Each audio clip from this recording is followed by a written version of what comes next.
देखो question number 10th में क्या है। If circles are drawn taking two sides of a triangle as diameter. मेरे पास एक ट्राइंगल है, ठीक है, ऐसे ये ट्राइंगल है, ओके। और मैंने दो सर्कल्स ड्रॉन किए हैं taking two sides of a triangle as diameter. मतलब इसको डायामीटर मान के मैंने क्या किया, ऐसे एक सर्कल क्या कर लिया, ड्रॉ कर लिया इस ढंग से। उसी तरह दूसरी को डायामीटर मान के मैंने ऐसे दूसरा सर्कल क्या कर लिया, ड्रॉ कर लिया ऐसे। ओके, डायग्राम अच्छी बनेगी, ये तो पॉइंट है ऐसे डायग्राम इस ढंग से। प्रूव दैट, हमने क्या प्रूव करना है कि जो पॉइंट ऑफ इंटरसेक्शन है जहाँ पे ये कट कर रहा है, मतलब ऐसे आपके पास एक ट्राइंगल है अच्छी सी, ठीक है, और इसको डायामीटर बना के मैंने एक ऐसे बड़ा सा सर्कल बनाया। ओके, ऐसे ही मैंने इसको यूज़ करके दूसरा सर्कल बनाया इस ढंग से। तो मुझे ये प्रूव करना है कि जहाँ पे पॉइंट ऑफ इंटरसेक्शन है इन सर्कल्स का, वो थर्ड साइड पे आ रहा है। मतलब ये जो इंटरसेक्ट कर रहा है ना, ये इसको, ये इस तीसरी साइड पे आ रहा है, ये प्रूव करना है। तो बनाते हैं पहले डायग्राम एक खूबसूरत सी। इस क्वेश्चन की डायग्राम कुछ इस ढंग से बनेगी। आपके पास एक ट्राइंगल है ए बी सी, ये रही ट्राइंगल ए बी सी। अब ए बी को डायामीटर मानकर मैंने सर्कल ड्रॉ किया C2। उसी तरह मैंने ए सी को डायामीटर मानकर मैंने सर्कल ड्रॉ किया C1। जब मैंने दो सर्कल्स ड्रॉ किए तो ये एक दूसरे को कट कर रहे थे ए पॉइंट पर और डी पॉइंट पर, इस दो पॉइंट पे कट कर रहे थे। और मुझे क्या प्रूफ करना है कि ये जो डी है ये इसकी थर्ड साइड बी सी को क्या कर रहा है, इंटरसेक्ट कर रहा है, इंटरसेक्शन है, ये जो है ये इसकी थर्ड साइड को काट रहा है। देखो ट्राइंगल की जो एक साइड है दैट इज ए बी, वो डायामीटर है सर्कल C2 का। उसी तरह जो सर्कल की दूसरी साइड है ए सी, वो डायामीटर है सर्कल C1 का। तो जो ट्राइंगल की दो साइड्स है वो तो डायामीटर बन गई इन दो सर्कल्स की। अब जो तीसरी साइड है उस पर मुझे प्रूफ करना है कि ये जो तीसरी साइड है ये पॉइंट ऑफ इंटरसेक्शन है। ओके, इसका centre point of intersection lies कर रहा है थर्ड साइड के ऊपर। दो सर्कल्स को जब कट कर रहे हैं तो वो एक दूसरे को कट कर रहे हैं, एक पॉइंट ए और एक पॉइंट डी पर। और ये जो डी है ये बी सी पे लाई कर रहा है इसके ऊपर। इस ट्राइंगल की तीनों साइड्स हैं, एक साइड सर्कल C2 का डायामीटर है, एक साइड AC सर्कल C1 का डायामीटर है। और जब ये दो सर्कल्स एक दूसरे को इंटरसेक्ट कर रहे हैं A और D पर, तो मुझे प्रूफ करना है कि ये जो D पॉइंट है ये BC पर है, इस पे थर्ड साइड पे, ये चीज़ प्रूफ करनी है। तो पहले हम लोग लिख लेते हैं क्या क्या मुझे दे रखा है खूबसूरत ढंग से। गिवन क्या दे रखा है मुझे, first of all diameter AB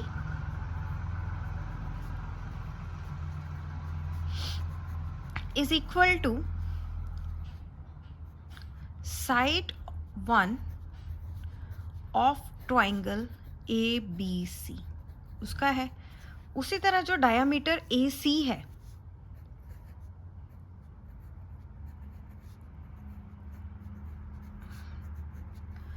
वो क्या है, साइड 2 ऑफ ट्राइंगल ABC। तो मुझे एक और दिया है कि ये जो एक दूसरे को कट कर रहे हैं किस पॉइंट पे कर रहे हैं, ABC पे। ओके, सो मैं लिखूंगी टू सर्कल्स जिनका नाम मैंने रखा हुआ है C1 and C2 intersect each other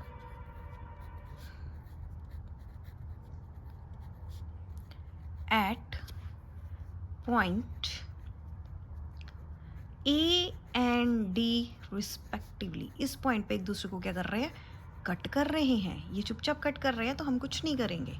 हो गया। अब आ जाओ आप अच्छे बच्चे की तरह, प्रूफ करेंगे। पहले प्रूफ क्या करना है, प्रूफ क्या करना है मुझे कि जो D पॉइंट है वो इंटरसेक्ट कर रहा है थर्ड साइड को, यहाँ पे दे रखा है। Proof that the point of intersection of these circles lie on the third side. Proof क्या करना है, that D lies on the third side. Third side कौन सी है, BC, क्योंकि दो साइड्स तो डायग्राम उसका वो बन गया है डायामीटर। ओके, तो ये आ गया। अब चलते हैं हम प्रूफ की तरफ। प्रूफ कैसे करोगे,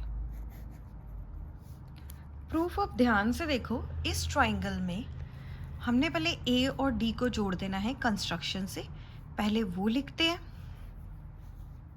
कंस्ट्रक्शन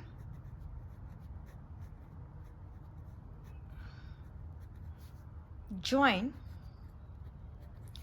ए डी। ओके, अब पार्टीशन कर लेते हैं ऐसे अलग अलग। यहाँ पे करेंगे for C1 circle C1,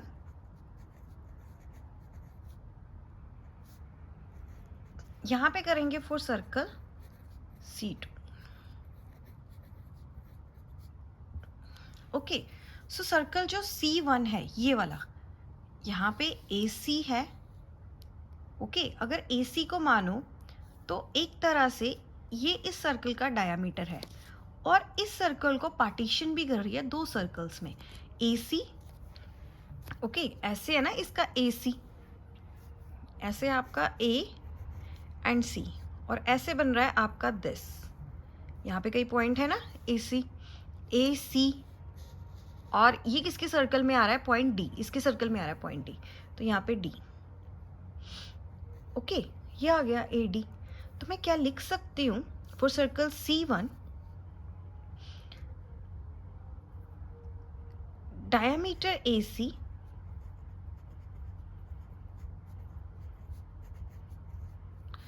divides the circle into two parts, divides the circle into two parts,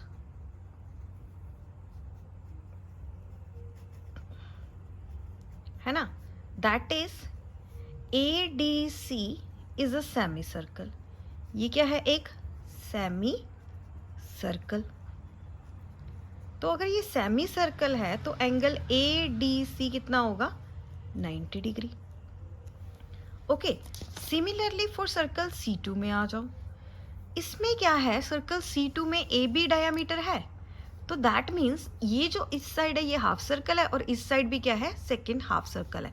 मतलब ये हाफ सर्कल है, ये पूरा ऐसे जा रहा है ना, ये जो सर्कल है ये एक्चुअल में ऐसे है, ऐसे जा रहा है, इसको कवर कर रहा है। तो इसको अगर आप देखोगे तो ये सेमी सर्कल बन रहा है ना। For diameter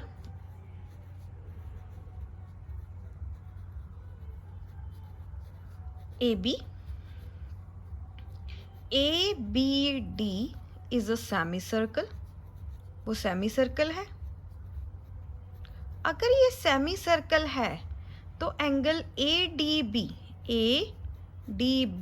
is equal to क्या होगा, 90 डिग्री। ADB कितना है, 90 डिग्री। 90 डिग्री है तो मैं यहाँ पे क्या लिखूंगी, angles in a semi circle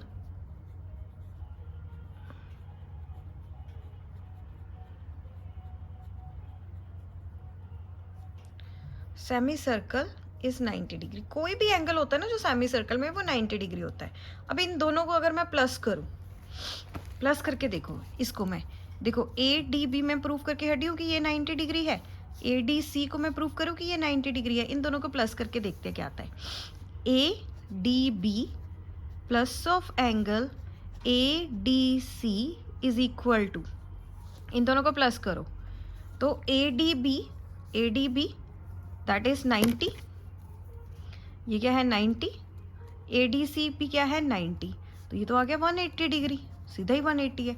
तो मैं ऐसे लिख सकती हूँ ADB plus of angle ADC is equal to 180 degree. अब ध्यान से देखो, ADB और ADC ये दोनों सम करके तो 180 डिग्री बना रहे हैं। दैट मीन्स ये क्या है, linear pair axiom, but it forms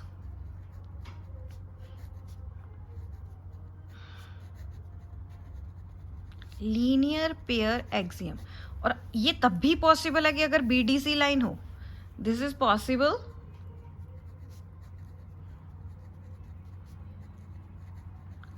if BDC is a line. तो ये तो चीज प्रूव करनी थी, ये हो गया। मतलब यहाँ पे लग गया लीनियर पेयर एक्सियम, ये लीनियर पेयर एक्सियम लगा है। ये तब भी लगेगा अगर ये BDC एक स्ट्रेट लाइन है। अगर BDC स्ट्रेट लाइन है मतलब D उसका सेंटर पॉइंट है, इंटरसेक्शन है, तभी तो होता है लीनियर पेयर एक्सियम। यही तो था। ABC and ADC are two right triangles with common hypotenuse AC. Prove that CAD and CBD are equal। तो आपके पास ना दो ट्राइंगल्स दे रखी हैं इस ट्राइंगल में, इस क्वेश्चन में। मतलब एक ट्राइंगल ऐसे है जिसका नाम हो गया ABC, ओके, और दूसरी ट्राइंगल क्या है, ए डी सी। पहले ट्राइंगल बना लो, ठीक है, और देखो क्या है, with the common hypotenuse A सी, मतलब हाइपोटेन्यूज क्या है, ए सी। इस ट्राइंगल का भी हाइपोटेन्यूज सेम है, उस ट्राइंगल का भी हाइपोटेन्यूज सेम है, मतलब हाइपोटेन्यूज क्या है, ए सी दोनों में, और दो ट्राइंगल्स हैं, तो एक को आप बी पॉइंट दे दो, एक को क्या दे दिया, डी। अब देखो क्लियरली, ये अगर हाइपोटेन्यूज है तो इसके सामने वाला एंगल होगा 90 डिग्री, मतलब ये क्या है, 90 डिग्री। तो आपको प्रूफ क्या करना है कि जो एंगल सी ए डी है, इसके अंदर देखो, उसको बाद में करते हैं। सी ए डी ये वाला एंगल किसके इक्वल है, सी बी डी के। सी बी डी यहाँ पे इसको ज्वाइन करना पड़ेगा, इसके इक्वल है। ये दो चीज़ें आपको प्रूफ करनी है, ये वाला एंगल इसके इक्वल है। तो देखो कि अगर A B C and A D C दो राइट एंगल ट्राइंगल हैं, दैट मीन्स एंगल बी और एंगल डी क्या है, 90 डिग्री। इट मीन्स गिवन मुझे क्या दे रखा है, angle A B C is equal to angle A D C each 90 degree. दोनों क्या दे रखी हैं, 90 डिग्री, ये गिवन है। साथ में मुझे दो ट्राइंगल्स भी दे रखी हैं, ठीक है, दोनों ट्राइंगल्स जिसका बेस क्या है, triangles A B C and triangle A D C having common hypotenuse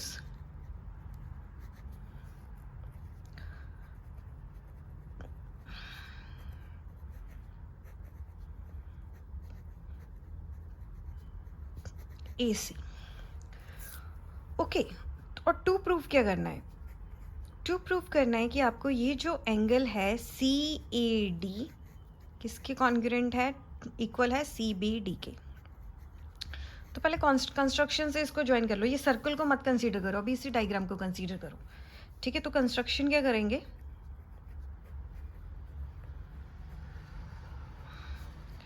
join B D. अब ध्यान से देखो, इसके अंदर अगर ये क्वाड्रिलेटरल है, मतलब चलो ठीक है, दो ट्राइंगल्स हैं, एक ऐसे है एक ऐसे है, जुड़ी हुई हैं, इनका नाम क्या है, ए बी सी डी, ये मेरे पास है। तो अगर इन दोनों को हम प्लस करें, है ना, है तो एक तरह से क्वाड्रिलेटरल बन रहे हैं, इन दोनों को प्लस करके देखते हैं। ये भी 90 है, ये भी क्या है, 90। पहले इन दो एंगल्स को प्लस करते हैं, प्रूफ में आ जाओ। Angle A B C plus of angle A D C, A B C कितना है, 90 डिग्री, ए डी सी कितना है, 90 डिग्री, दोनों 90 डिग्री है ना। That means angle A B C plus of angle A D C is equal to 180 degree. That means इस angle और इस एंगल का सम क्या आया, 180 डिग्री, ठीक है, 180 आ गया। अब देखो इसकी चार साइड्स है, तो एक क्वाड्रिलेटरल तो है, और अगर एक क्वाड्रिलेटरल के दो ऑपोजिट एंगल्स का सम 180 डिग्री आए तो वो साइक्लिक क्वाड्रिलेटरल होती है, ठीक है। So if the sum of two opposite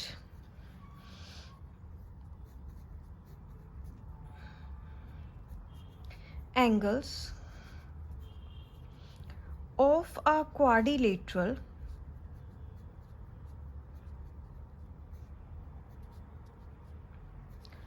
is 180 degree, then it is a cyclic quadrilateral। मतलब अगर किसी क्वाड्रिलेटरल के ऑपोजिट एंगल्स का सम 180 डिग्री आए तो वो साइक्लिक क्वाड्रिलेटरल होती है।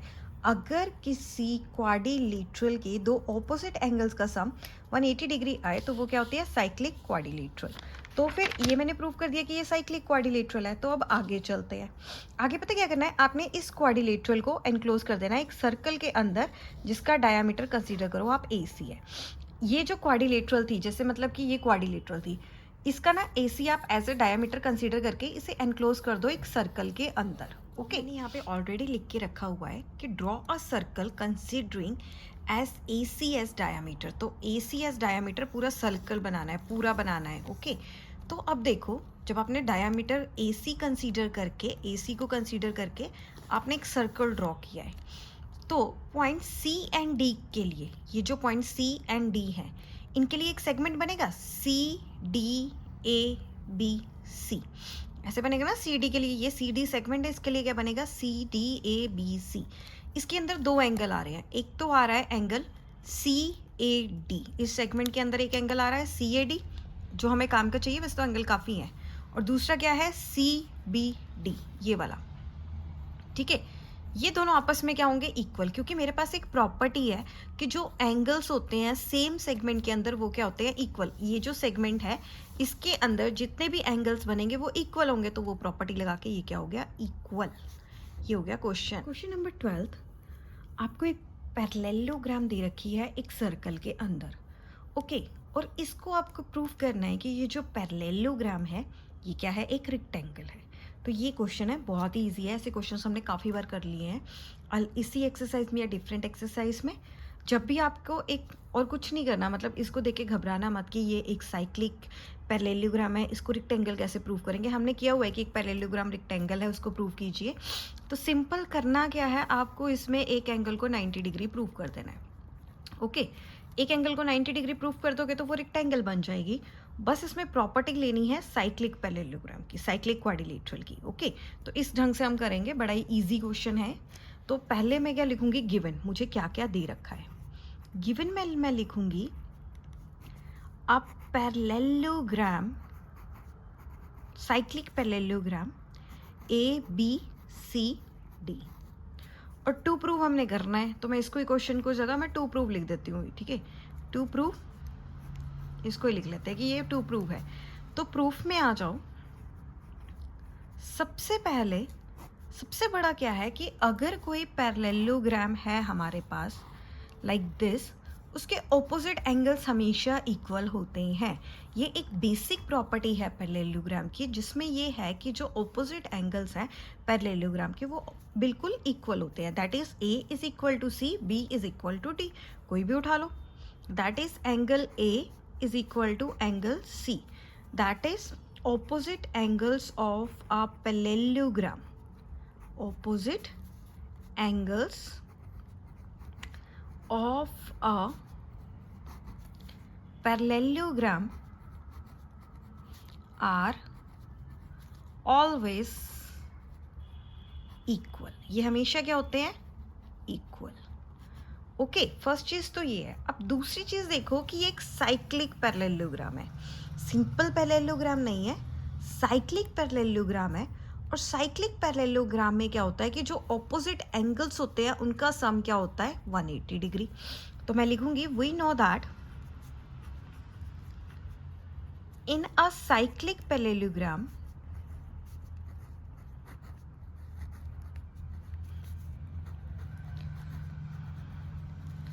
sum of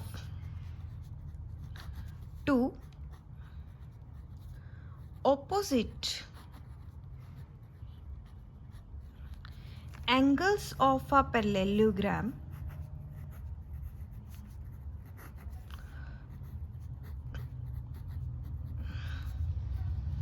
is 180 degree. मैं फिर से यही उठाऊंगी, ये इक्वल भी हैं, पैरेललोग्राम की प्रॉपर्टी से ये दोनों एंगल्स इक्वल हैं, बट साइक्लिक पैरेललोग्राम की प्रॉपर्टी से इन दोनों का सम क्या होगा 180 degree. Angle A plus angle C is equal to 180 degree. Okay, तो जहाँ पे एंगल ए है, यहाँ पे एंगल सी है, यहाँ पे दोबारा एंगल ए कर दो। That is angle A is equal to angle A is equal to 180 degree. ये दोनों इक्वल हो गए थे पैरेललोग्राम की प्रॉपर्टी से, ये साइक्लिक पैरेललोग्राम की प्रॉपर्टी से इन दोनों का सम 180 डिग्री होगा। एंगल सी की जगह मैंने एंगल ए लिख दिया क्योंकि दोनों इक्वल है। अब two times of angle, angle A plus angle A that is two times of angle A is equal to 180 degree. Angle A अपनी जगह, आप इसको डिवाइड कर दीजिए। ओके, 2 के साथ आपके पास क्या आएगा, एंगल ए 90 डिग्री। ये ही तो आपको प्रूव करना था। Hence ABCD is a rectangle, यही चीज़ प्रूव करनी थी, ये हम कर चुके हैं।